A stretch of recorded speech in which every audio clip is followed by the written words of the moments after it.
Live on Channel 5. This is the 10 o'clock news with Deborah Norville. Coming out revealing secret negotiation between the Nazis and the Zionists in 1933, which allowed German Jews and their assets to go to Palestine. Rich Samuels joins us tonight with the story of the controversy behind the book and the author's struggle to write it. Rich? Deborah, with the rise of Adolf Hitler to power in the spring of 1933, the Jews of the world were faced with a dilemma. They could raise a cry of protest, a cry few would heed, or they could make a deal with Hitler, a deal that would bring a step closer their dream of an independent Jewish state. American Jews marched calling for the boycott of all German exports. Jews throughout Europe echoed that call, so did Jews everywhere. But a group of Zionists at the same time was quietly negotiating an agreement with the Nazis to allow the immigration of German Jews and the transfer of their assets to Palestine. That deal, reported in August 1933, was the transfer agreement. Palestine, sparsely settled by Jews at the time, was radically changed as a result. I lived in Palestine from 1933 to 1936, and we saw every week transports of German Jews coming to settle in Palestine. German Jewish settlement of Palestine was, for a time, official Nazi policy. These photos of Jewish life in Palestine, along with a lengthy text, appeared in 1934 in the Berlin paper Der Angriff. A Nazi Visits Palestine was the title of the multi-part series. A medal was struck by Goebbels in commemoration. On one side, the swastika. On the other, the Star of David. Hitler demanded one concession for the transfer agreement, that the call for a boycott of the Reich, raised by Jews here and elsewhere, be rejected by the Zionists. The Zionists made that concession. And so, while Nazis were marching in Germany, and while Jews were marching here, diplomacy was writing a more important story. In the Mediterranean, where the dream of a nation-state for Jewish people came a step closer to reality. The story in this book some will find hard to accept.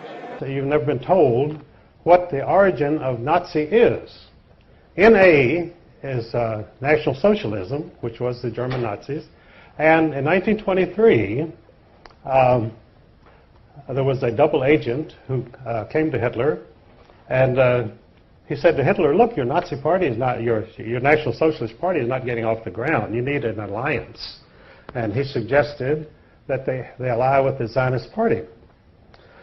So the NA of National Socialism joined with the Zionist Party in the World Zionist Party in 1923, and ever after was known as the Nazis, NAZI.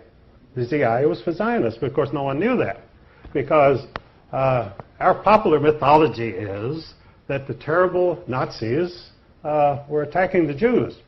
But what we were never told is there was a great schism in the Jewish community of the world between the Zionists and the non-Zionists. You see, the non-Zionists were the Orthodox Jews who believed you could not have a Jewish state until the Jewish Messiah came. They didn't acknowledge Christ as Messiah, so they were waiting for their own Jewish Messiah to come. Then you would have a Jewish state, and that Jewish state would rule the world. But the Rothschilds in 1828 decided they couldn't wait for the Jewish Messiah, so they started what they called Reform Judaism under Moses Hess.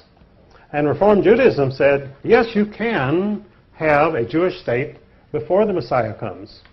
And the reason you could have it was the Rothschilds had made so much money, they said, we'll buy our own state. So the Rothschilds sent people out to the Middle East to have Jewish settlements, and which is today the state of Israel, totally created by the Rothschild money. And so Reform Judaism then became the cause of a great schism between Orthodox Jews and Reform Jews. Now, no one has ever told you this, I'm sure, but you think that the Jewish community is monolithic. In fact, it's split sharply down the middle. But even today, they have riots in the Jewish parliament between the Orthodox Jews and the Reform Jews.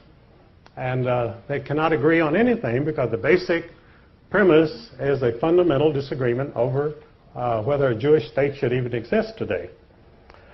So in Germany in 1923, the German Jews were quite prosperous and quite happy, and they were not interested in becoming Zionists, and they were not interested in going to Palestine. After all, they had beautiful mansions in Germany.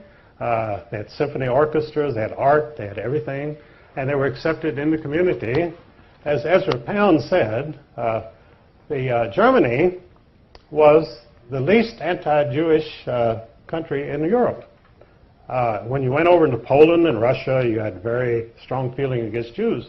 But in Germany, they were accepted and happy, so why would you ever have an anti-Jewish government in Germany? And of course, Hitler, allying himself with the Zionists, he said, after all, you're right. He said, we have the same goals. And so he allied with the Zionist party, and the mission of the Nazis was to force the anti-Zionist Jews to accept Zionism. And this is what the concentration camps were about. They put the anti-Zionist Jews in the concentration camps, and they were placed under the direct administration of the Sonderkommandos, who were the Zionist Jews. So the concentration camps were run by the Zionist Jews in order to punish and get rid of the anti-Zionist Jews, which they did. And of course, that's a part of the Holocaust that you're never told, that this was a fundamental Jewish disagreement, which the German people, that Daniel Goldhagen wrote a book in which he said all Germans cooperated in their anti-Jewish feeling and the Holocaust, which was not true at all. The Germans did not even know what was going on, most of them. It's just like in the United States, when we were perfecting the atomic bomb and bombed Hiroshima and Nagasaki, the American people knew nothing about it. It was forbidden to mention the atomic bomb. I was serving in the Air Force at that time. We never heard of any atomic mission or atomic bomb until the bomb was dropped on Hiroshima. So you could say the American people are guilty of the greatest atrocity, the dropping of the atomic bomb on Japanese civilians. But that isn't true. The American people knew nothing about it. I knew nothing about it in the Air Force. And I was right there. So these things go on without the knowledge of the people or the approval of the people. But of course, they have to accept the results. These things happen, and you're stuck with it. So this is the real story of Zionism, that the Nazis. So then, well, if the Nazis had allied with Zionists, why didn't the Nazi party survive? Well, what happened was, in 1945, after the German military was defeated, they brought in the German leaders, the German generals, at the Nuremberg trials, tried and convicted and executed them. They had to execute them because they didn't want them around to testify that about the alliance between the Nazis and the Zionists. So they had to die, and they were executed for that reason. Because, they told about the atrocities that the German generals had committed. But German generals are like any other generals. They don't really commit atrocities. The troops under their command may commit atrocities, but they don't commit any atrocities themselves. These German generals didn't go around shooting Jews or anybody else. But they were executed, and so the Zionist secret was safe. And now the Zionists were now in command of the world because their National Socialist allies were now gone from history, and the Zionists had a free reign, so they set up the State of Israel. And in fact, some Jews themselves even claim that there should be a statue to Adolf Hitler in Israel because he created the State of Israel, which is absolutely true. Without Adolf Hitler, Israel would not exist. The Jews would still be dispersed and they would have no country. But George Steiner, a very famous Jewish writer, proposed this about 10 years ago. He said, why don't they put up a statue to Adolf Hitler in Israel? Well, they're not likely to. And because there again, the big job of the criminals is to keep the truth from the people. They want, not only do they want you not to find out anything, but they flood you with disinformation. Most of the stuff that you get in the press is absolute lies. And if it's not lies, it's spin or distortions. In other words, they give you 10% of the truth, and the rest is all distortions. And they demonize people so that you're filled with anger against the Holocaust people who murdered all the Jews in Germany. And people do get very angry because of these things. And they don't even know what they're angry about because they're not told the facts. and never will be told the facts, because the press is totally in the hands of the bankers. Because news is a high-budget, capital-intensive operation. You need a lot of money. You need a staff covering the whole world, and it's a very expensive situation. So the average truth seeker is not going to start his own television station or newspaper, because he doesn't have the $100 million that you need to even get it off the ground. So we're reduced to meetings like this, which are very good. And we also, God apparently was merciful on us, and he gave us the internet. Because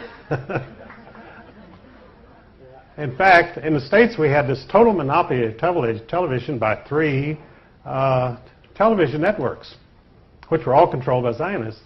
And so along came cable, and suddenly we had all new stations and all sorts of controversial programs coming on, which of course the 3 Zionist networks would not touch with a 10-foot pole.